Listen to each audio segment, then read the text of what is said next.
Oi pessoal, tudo bom? E aí, como é que vocês estão? Faz tempo que eu não apareço aqui, né? Mas assim, o meu armário tá quase pronto. Eu que inventei de fazer mais um pedaço dele, mas a minha bagunça está totalmente sob controle. Então já dá pra eu voltar a gravar. Vocês podem olhar o relógio ali, é mais um vídeo de madrugada, então meu olho tá pequenininho, minha cara tá desse tamanho, mas vamos lá. Hoje eu vim falar da tão pedida biografia do Metallica, que foi esse livro aqui, que eu li muito rápido, que eu devorei muito rápido. E como eu já tinha dito no vídeo que eu respondi a tag da Ju, quem não viu eu vou deixar aqui do lado, que eu queria morar dentro desse livro, dentro dessa biografia aqui. E é verdade, eu queria morar aqui dentro mesmo. Eu comecei a ouvir Metallica com meu irmão, lá em Linhares ainda, só que quando eu tinha 15 anos, eu fui morar em Vitória, na casa da minha tia. Beijinho, titi. E lá em Vitória eu entrei no curso de inglês e eu conheci um casal de irmãos. E o pai deles morava nos Estados Unidos, então eles iam muito para os Estados Unidos. E eles tinham CDs do Metallica, que até então acho que eu só tinha ouvido em cassete, gravado, pirata, essas coisas, né? E eu fiquei muito viciada no Metallica e foi quando eu conheci o passado da banda, o passado musical da banda, que foi o famoso Metallica antigo, né, que todo mundo gosta, que quem conhece gosta muito, e realmente é a minha fase preferida da banda. E eu comecei a comprar muita revista, eu comprava aquelas revistas Dynamite, Rock Brigade, e eu comecei a conhecer um pouquinho mais da banda e eu fiquei muito viciada, muito, muito, muito, muito. E quando eu vi que saiu essa biografia aqui do Mick Wall, eu fiquei louca, alucinada. Primeira oportunidade que eu tive, eu comprei na Submarino. Ela veio amassada, mas tudo bem, a gente acaba relevando. Bom, Metallica, a biografia é de Mick Wall. Mick Wall é um jornalista do entretenimento nos Estados Unidos. Ele é muito conhecido no meio. Já fez vários documentários sobre música na BBC e escreveu também a biografia que eu tô assim babando por ela, que é a biografia do Led Zeppelin, Quando os Gigantes Caminhavam sobre a Terra. Eu tô assim querendo comprar muito, mas ela tá um pouco cara ainda. Ele acompanhou a carreira do Metallica desde o início e nada melhor do que ele para escrever essa biografia.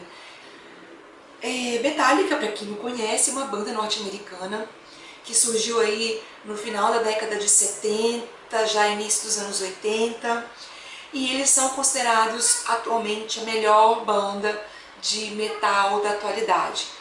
Há quem discorde, há quem concorde, mas eu tô falando o que está escrito aqui, ok? E o livro começa com um fato muito triste, muito marcante na história da banda, que foi a morte do Cliff Burton, que era o baixista da banda. Eles estavam numa turnê europeia e o ônibus derrapou assim no gelo e capotou. Aí o Cliff foi jogado para fora do ônibus e o ônibus acabou capotando por cima dele e ele morreu esmagado, infelizmente. E eu achei que assim foi bem interessante e eles começarem com o livro com essa história, porque apesar de ter sido um fato na banda, na história da banda, foi um fato que acompanha a banda até hoje. Foi meio que um fantasma na carreira deles. E o Cliff, ele era uma pessoa muito boa, pelo que eu li aqui. Ele era uma pessoa muito carinhosa, muito amorosa. Ele era a única pessoa da banda que tinha estudos de música, então ele tinha conhecimentos de música clássica. Ele teve formação em música mesmo. E ele tocava vários instrumentos, mas na banda ele era o baixista. Eu já conhecia essa história, claro, pelas revistas que eu lia, mas me pegou de surpresa o livro começar com isso. E além do Cliff Burton ter morrido de uma forma trágica, ser uma pessoa muito jovem morrer de uma forma trágica, a banda meio que perdeu o foco, meio que perdeu o caminho da coisa, o norte da coisa. E até hoje eles carregam essa marca, mas é uma coisa que já foi superada, mas foi bem complicado para todo mundo. Nos primeiros capítulos, cada capítulo ele vai falando de um participante, de um integrante do grupo. E o primeiro capítulo é sobre Lars. Lars é o baterista da banda E eu achei muito interessante o capítulo da vida de Lars, que eu nunca poderia imaginar. Lars, ele é dinamarquês, veio morar nos Estados Unidos porque ele era tenista, o pai dele era um tenista bem famosinho lá na Europa, e o Lars também era tenista, jogava tênis, e lá na Europa ele era super bem assim, colocado, ranqueado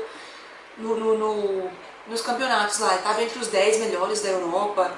Aí quando eles vieram para os Estados Unidos, ele viu que ele não jogava porcaria nenhuma, aqui ele era mais um da equipe, ele não tinha nenhum diferencial, ele não jogava nada, e ele já tinha uma quedinha por música, ele já tinha uma veia musical muito grande, mas já voltada para o metal, para as coisas que aconteciam lá na Inglaterra, lá na Europa, e ele já ouvia o que estava rolando lá na Inglaterra, que foi conhecido na época como New Wave of British Heavy Metal, que era a nova onda do metal britânico. E então ele veio para a América, ele veio para os Estados Unidos já com essa bagagem musical do metal. Então quando ele chegou aqui e ele viu que ele não ia ter futuro nenhum como tenista, ele ficou doido assim, querendo já montar uma banda. Ele já tinha essa ideia desde mais novo, e isso ele tinha mais ou menos uns 16 para 17 anos. Aí ele colocou um anúncio no jornal, falando assim, que ele estava procurando pessoas para montar uma banda de metal pesado. Várias pessoas responderam o anúncio, mas quem respondeu o anúncio foi James Hetfield, que na época, que é o vocalista da banda, é o frontman da banda, que na época já tocava guitarra, era um autodidata, assim como Lars, e ele também cantava, e na época ele tinha aquele vocal bem rasgadão daquele início da banda. E o primeiro ensaio deles foi muito divertido. James deu um depoimento falando que o primeiro encontro entre eles foi muito legal, porque foi muito estranho, na verdade, porque ele conheceu aquele menino baixinho, com aquele sotaque estranho, fedido, mas fedorento, fedorento, fedorento. Ele usava a mesma camiseta preta por 3 semanas direto, sem trocar. E foi assim, foi péssimo. Ele criticou, ele falou que Lars não sabia tocar direito, era ruim, não sabia, perdia o tempo de tudo. Então foi um desastre. Só que eles não desistiram um do outro, eles começaram a se encontrar mais, e estão juntos até hoje. O segundo capítulo é exclusivamente de James Hetfield, e eu fiquei muito impressionada com a história dele, de que ele veio de uma família muito, muito, muito religiosa, e eles cresceram nessa religião cheia de regras, cheia de limites, cheios de imposições. Só que a religião pregava o seguinte, que Deus era a cura de tudo.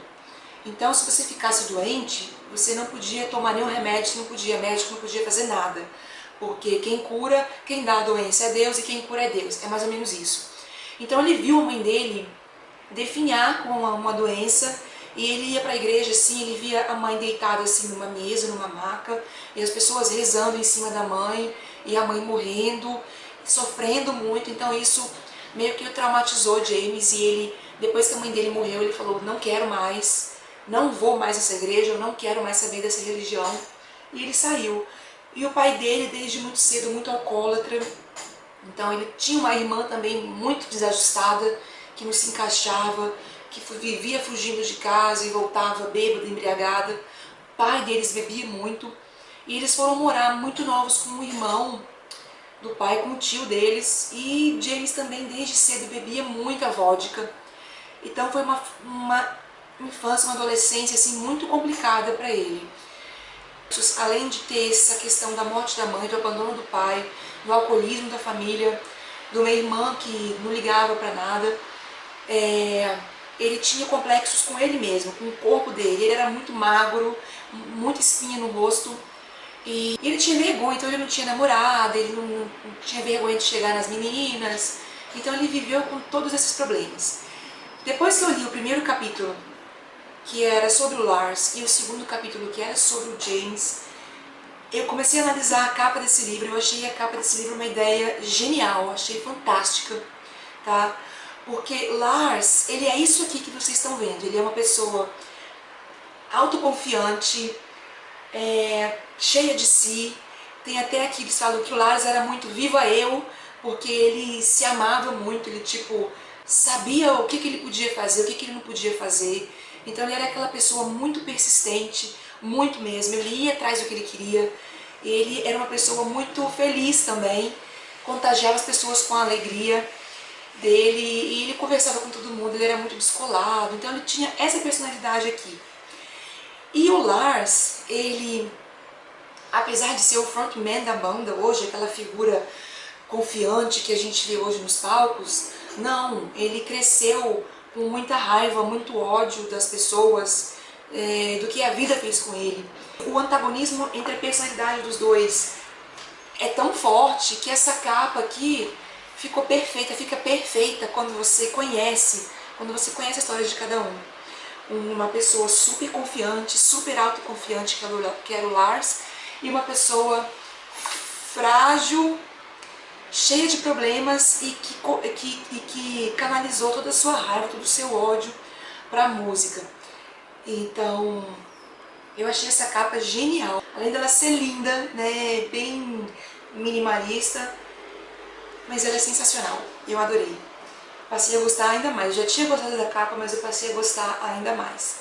Eu quis detalhar só um pouquinho os capítulos sobre Lars e James, que são os principais da banda, mas ele também detalha que cada capítulo é de um participante, um integrante, e também tem aqui um capítulo inteirinho sobre Dave Mustaine, que foi um cara muito polêmico no início da banda, e eles acabaram mandando Mustaine para fora da banda porque realmente estava muito complicado, ele estava se envolvendo com muita droga pesada, estava prejudicando sim o andamento da banda, apesar de que Mustaine era muito bom, ele era um criativo da banda, ele fez vários dos riffs famosos que o Metallica tem hoje.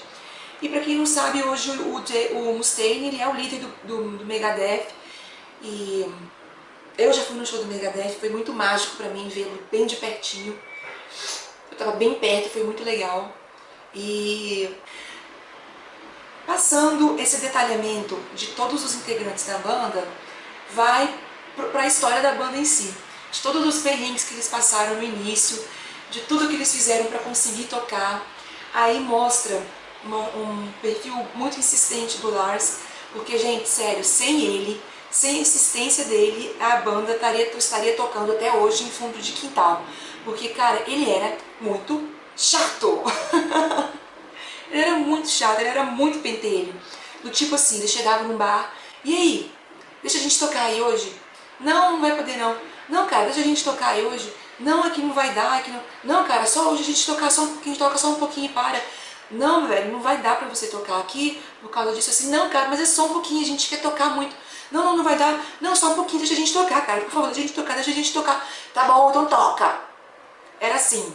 Ele conseguia tocar nos lugares por causa dessa insistência. Ele era muito pentelho. Mas as pessoas gostavam dele, sabe? Então, se não fosse essa insistência do Lars, com certeza até eles não seriam a banda que eles são hoje. Com certeza absoluta. O Lars foi o grande estrategista da banda. Ele olhava, ele analisava o mercado, ele via para onde a banda tinha que ir e ele ia lá e corria atrás. Depois que você conhece todos os integrantes, você começa a se deliciar com os fatos interessantes que aconteceram durante toda a carreira do Metallica. Por exemplo, o primeiro empresário, o primeiro produtor musical que eles tiveram era um presidiário. Ele ouviu uma fita demo do Metallica, ficou louco, queria porque queria essa banda para ele poder assessorar.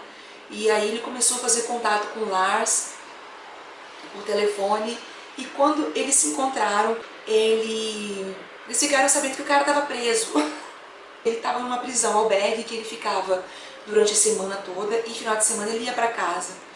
E aí, todos os contatos ele fazia do único orelhão que tinha na prisão, aquela fila de preso lá querendo matar o Zalula para poder usar o telefone para ligar para a mãe, para a namorada, e ele lá pendurado no orelhão para poder fechar contato, fechar show pro Metallica. Tem muitos fatos engraçados, por exemplo, James gostava de andar de skate, então ele duas vezes antes de entrar no show, ele estava andando de skate, ele caía, machucava o braço, não podia tocar. Aí quem tocava era um cara lá que ajudava a carregar a caixa de som. E ele teve até que assinar um termo de que ele não ia mais andar de skate, principalmente durante as turnês, para não correr o risco de quebrar o braço. Ele quebrou o braço, né? Então tem muita história legal. Tem um fato interessante, que foi quando eles fizeram a turnê com Guns N' Roses. Eles fizeram uma turnê enorme com Guns N' Roses. E o Lars, ele teve uma época que ele ficou totalmente fissurado no Guns. E esse foi o ano mais destruidor da história da carreira do Metallica, porque eles se envolveram em muita droga, eles usaram muita droga. O James afundou de vez no álcool, na bebida, na vodka, no whisky. Queria ver o James feliz, ele ia dar uma garrafa de whisky pra ele. Ele assim, ficava muito feliz mesmo. Então eles contam como foi essa turnê, contam em detalhes como foi essa turnê, das orgias que aconteciam nos hotéis que eles ficavam, das orgias que aconteciam na casa do Slash, que é o guitarrista da banda do Guns N' Roses. Aquela coisa bem sexo, drogas e rock and roll mesmo, aquele clichêzão mesmo. É que o James falou, parei, calma, para, chega, preciso parar, senão eu vou morrer. E ele parou, saiu da banda, ele ficou fora 12, 13 meses praticamente em tratamento. Se não fosse essa parada que o James deu na carreira, todo mundo também parou, eu acho que Metallica não existiria hoje. Também conta aqui o famoso episódio do Metallica vs Napster, que foi aquela o primeiro site para download de músicas, e foi uma batalha judicial muito forte que revoltou os fãs. Eu também fiquei revoltada, mas assim, você lendo isso aqui, a pessoa que é fã, pelo menos o que aconteceu comigo, eu passei a entender mais a banda, eu passei a entender mais, tanto musicalmente, quanto a história da banda, quanto todas as nuances que a banda teve ao longo da carreira. Existe uma discussão muito grande do Metallica, tem das pessoas que defendem muito o Metallica antigo, do Metallica que virou pop a partir de 1992. Metallica se transformou, lançou aquele álbum preto, e Metallica caiu no gosto do pop, né? Metallica virou pop, e ele foi muito criticado por causa disso. Eu fui uma grande crítica também dessa mudança, mas a gente passa a entender o porquê dessas mudanças. Foi tudo uma necessidade de mercado, foi uma necessidade de crescimento, foi uma necessidade de evolução musical de cada um deles. Então você passa a entender, você passa a compreender melhor a banda. Eu achei sensacional, gente. Eu gostei muito, muito de ter lido esse livro. Por ser fã, eu acho que eu aproveitei muito, muito, muito a leitura. Eu não sei se esse livro vai ser tão interessante para quem não gosta de Metallica, ou para quem não tem nenhum, assim, não conhece nada, assim, do metal. Talvez, pode ser interessante, mas eu acho que a pessoa vai boiar um pouquinho se ela não conhece nada do Metallica, nem desse estilo de música. Mas para quem gosta, vale muito a pena ler esse livro. É muito legal, você fica sabendo curiosidades muito engraçadas, muito sérias. Você entra na mente de cada um deles, eles se abriram mesmo pro Mick Wall, não esconderam nada. E a escrita de Mick Wall é muito legal. Então é bem como se fosse um documentário mesmo esse livro. Tem várias fotografias legais, ó, da banda antiga. Olha esse cabelo aqui, já quando eles faziam show, já estavam fazendo shows, mas participando de festivais. E tem essa foto aqui que eu achei linda, linda, linda. Show lotado, lotado. Muito legal. Então eu recomendo muito esse livro para as pessoas que gostam do Metallica, que já tem assim, uma intimidade com o estilo musical. Mas para quem é fã do Metallica, a leitura é obrigatória. Eu já fui em 2 shows do Metallica, foi sensacional. Se eles vierem no Brasil 10, 15, 20 vezes, eu vou em todos. Quero nem saber, sou fã mesmo. Gostei bastante, eu recomendo muito, muito, muito, nota 10 para eles. 5 estrelinhas no Scooby, eu não dei mais porque não tem mais. Antes de terminar o vídeo, eu queria agradecer muitas pessoas que me mandaram e-mail, que me mandaram mensagem, perguntando quando que eu ia voltar, que estava com saudade. Eu também estava morrendo de saudade de gravar vídeo, de ter esse contato com vocês, mas agora eu não vou demorar não, eu prometo. Então é isso, galera, essa foi a minha resenha de Metallica, a biografia de Mick Wall. Leitura recomendadíssima para todo mundo que gosta e leitura obrigatória para todo mundo que é fã do Metallica, viu? Um beijo pra todo mundo, brigadão por assistir, espero que você tenha gostado e até o próximo vídeo, gente. Tchau, tchau, e como sempre, eu tô atrasada. Tchau.